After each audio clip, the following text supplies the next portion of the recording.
That's a good question also about your routine. How do you go around the mark and why would you pull the tag line forward and why do we have... There is a reach mark, you know, I see like rounding A is already hoisted and not letting it down. but do they hoist the kite then as well or only they've only pulled it forward? I've seen that too when you do that extend. Like yesterday, what you mean? Yeah. Yesterday you were able to set. Yeah, but yesterday the breeze is so light, you can the amount of the shape we have in the kites, you can actually hoist really early. You can almost sail upwind with these kites now. It's not necessarily said that it's really so good. You don't have to be exactly downwind. No, it's bad to be downwind. The helm, yeah, the hoist, supporter for a helm, you have to keep speed in the boat, and it's not so much that you have to watch what the crew is doing. If you go really high, you see crews having a lot of effort and pain to get the kite up. If you go really deep, you can see you're really slow to the boats around you. So you have to determine that very deep but still fast as a helm. And that's quite a big task to do as a helm.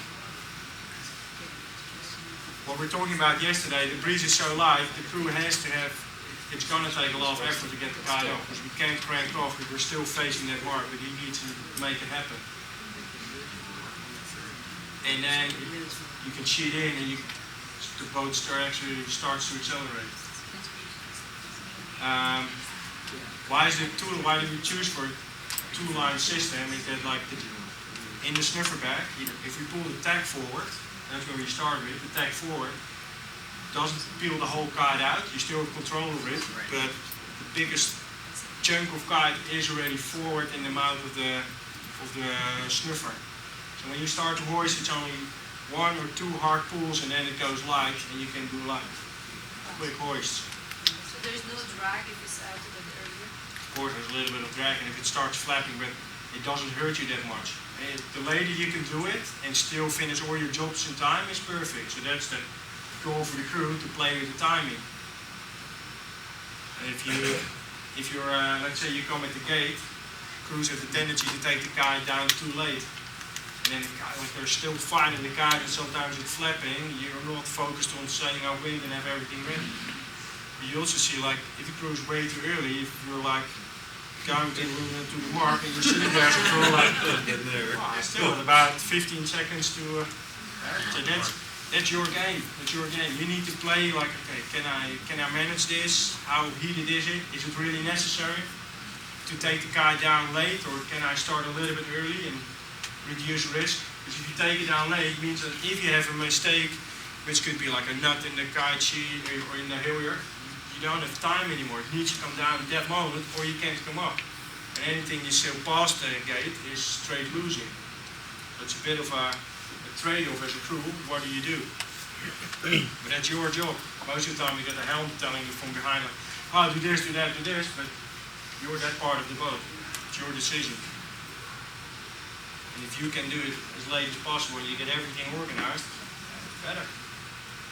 Sometimes it isn't better if you sail downwind and you're close to another boat, you'd rather have a little bit of separation. If you see a chunk of boats, you'd rather have a little bit of separation.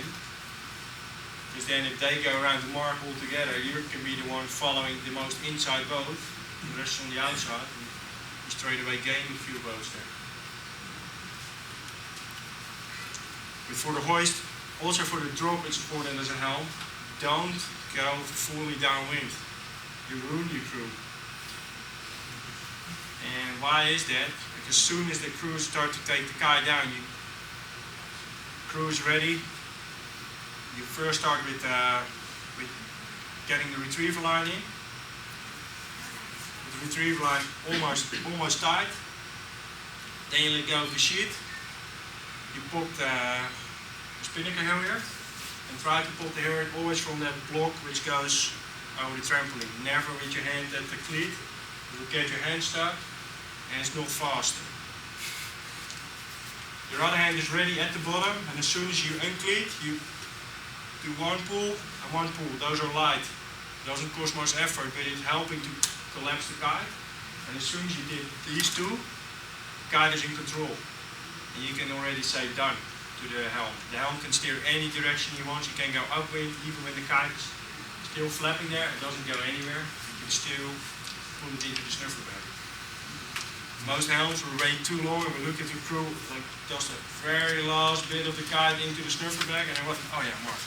So I think you just said that the uncleat the hat, you do it from the trim, not up on the mast. Yeah. That helps your hand, and that means that the other hand is right ready to do the next grab. And this long pull is important to get control of the kite. Sorry? It's the longest pull you can do. Yeah, that's your. That two pull doesn't apply to end pull snuffer though, does it? Is that correct? Yeah, it means like those two big pulls, you got control of the kite. Even on an end pull snuffer where you don't have a back pull? Yeah, even there. That's true. And always do the tag last to control, because that keeps the front of the kite forward, and the worst thing which can happen is that the kite blows sideways and comes behind the battens. It's always a nasty thing. The dealers like it, sailmakers like it, we don't.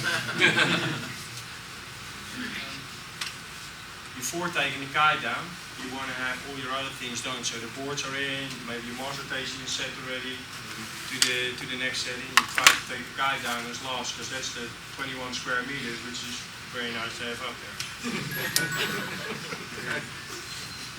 Can we go to 50 minutes? 50 minutes? Mischa, does the helmsman take over the spinnaker sheet there while the crew's running around doing the boards and the rotation? That's a good point. Crews have a tendency to keep that spinnaker sheet trimmed while they're planning to actually take it away. And we're coming up to a point where you say, okay, I'm going to take the kite down. That's the moment where you grab your retriever line.